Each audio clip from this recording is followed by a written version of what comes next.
What is up guys, the Strong Boys 19 here. This is going to be my video on answering the questions that some of you guys have sent me, and I know it has been some matter of months when I had made the little video before the ending of last year.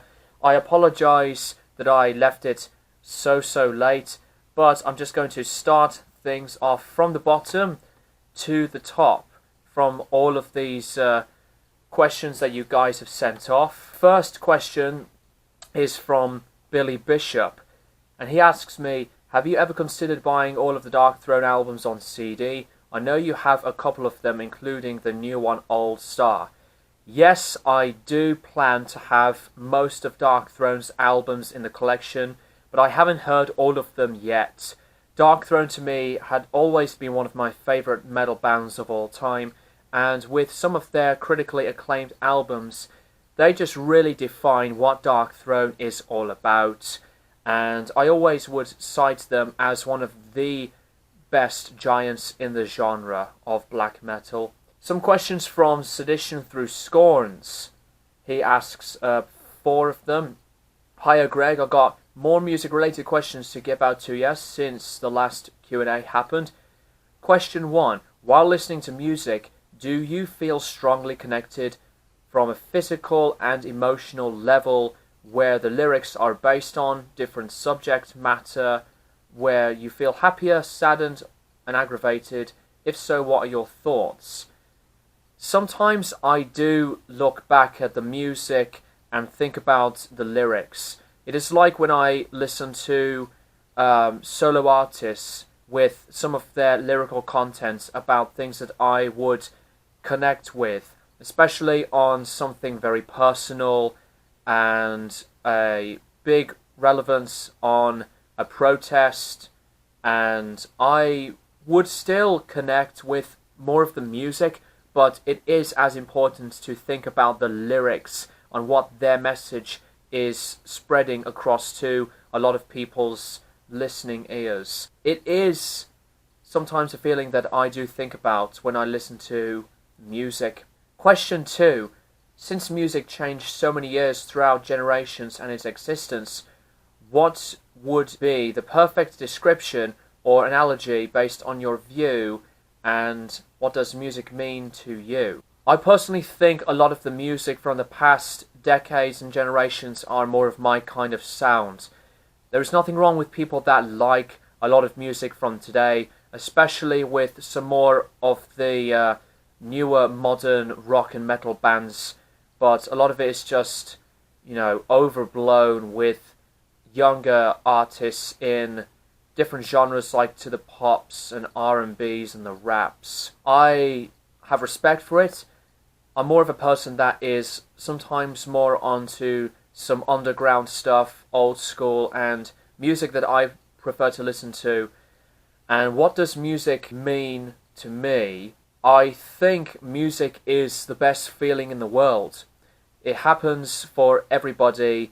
It means a lot for any reason and mood that you will be putting yourself into. And that's the beautiful thing about it.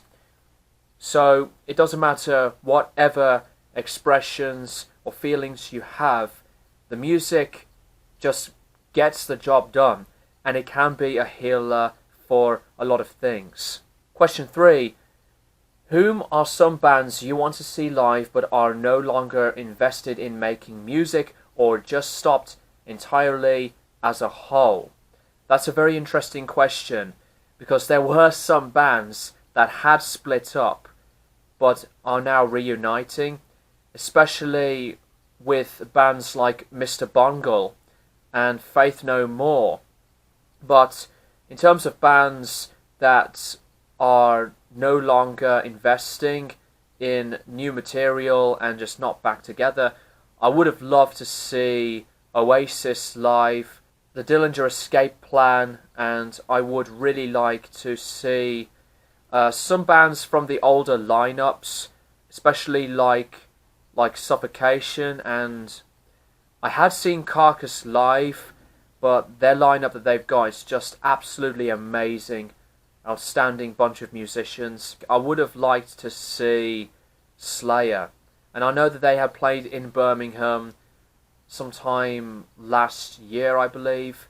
But to be honest, I had never ever been a fan of the way that they sounded through the PA and sound equipment live on stage, because it just doesn't have a defining sound, and it doesn't sound big and fresh like they sound in the studio. Those are some of the bands that came into my head, really.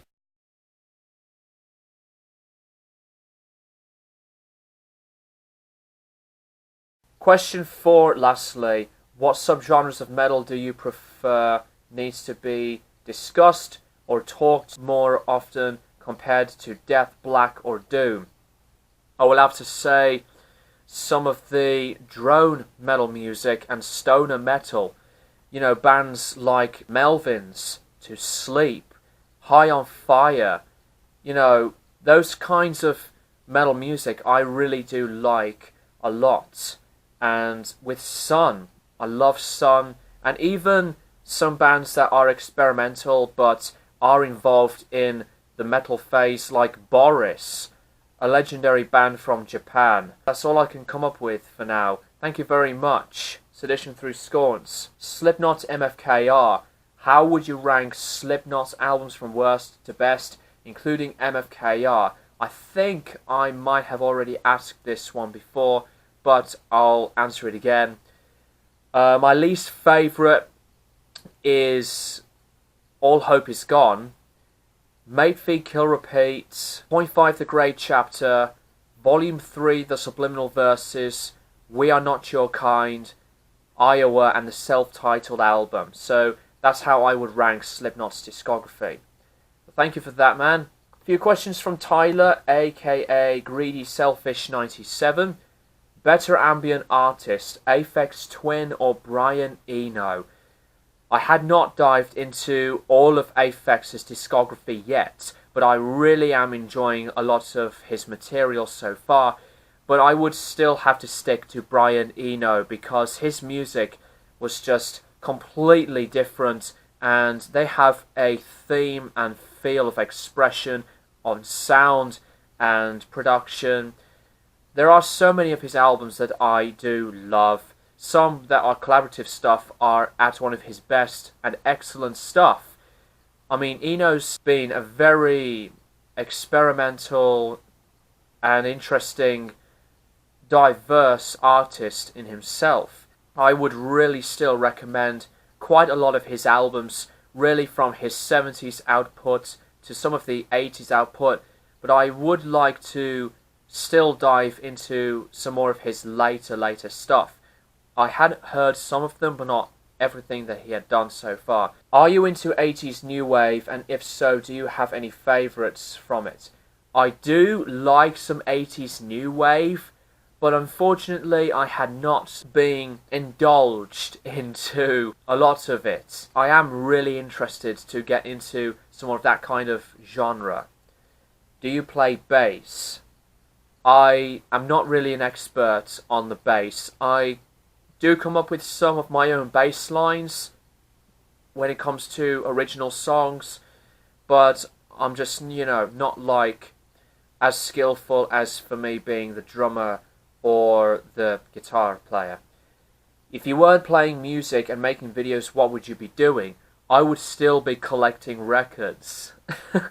Collecting records, hopefully get some experiences still to see bands live, but if I'm unemployed, I really don't know what I'm going to be doing if I hadn't done both of those things. If it wasn't for my stuff as a musician, that is my job, I wouldn't be where I am today.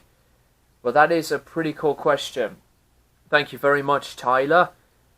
And the last few questions are from Ryan Rupray. I might have mispronounced that. I apologise if I did. He asks 2 questions. Hi, the Strong Boys 19. I have some questions for you. What is your honest opinion on Tool? I think Tool are really, really great. They are an awesome progressive metal band. I had heard some mixed responses and controversies about Fear Inoculum. To be honest, I really did like the sound of that new album.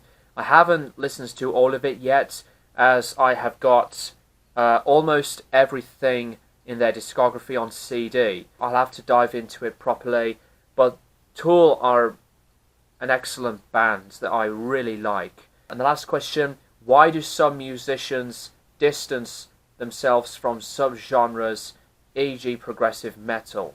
Hope this helps, Ryan. That is a bit of a difficult question, because when you are a musician and you want to make music on whatever kind of style that you want to portray and put out into your own art, some people do classify you as a kind of genre. Say, like, if you are a musician and you want to make like an acoustic number, like a rock number, but there are some bits of hints on maybe some folky stuff, some people will call you like a folk rock artist. Or for metal, if you will come up with something fast and aggressive, some people will call you, say, like maybe a thrash metal guy, or I don't know, a death metal guy, etc. I think it is okay to distance yourself from the kind of music that you make, but it is also important to find some bigger sort of inspiration on other genres than making music of one or a few kind of styles that you want to do. So my playing, for example, a lot of it is really influenced onto some psychedelic rock, blues, heavy improvisations, Jimi Hendrix-esque kind of playing. But I take other inspirations from other people, especially like Tony Iommi, to Stevie Ray Vaughan, B.B. King, Peter Green, Gary Moore, David Gilmour, you know, so many. I think the matter of the fact is, it is not a problem to be away from any kind of genre, but at least you have to stay true to yourself and you do whatever makes you happy as a musician. I think that would be my own personal experience and take on that question. Thank you very much, Ryan. Anyways, that is all that I have time for this video. I apologize once again. Sorry for leaving it way too long. The next video is going to be on either Overkill by Motorhead or my video on ranking the Iron Maiden discography. So thank you guys for watching, and I'll keep you guys posted for more videos in the near future.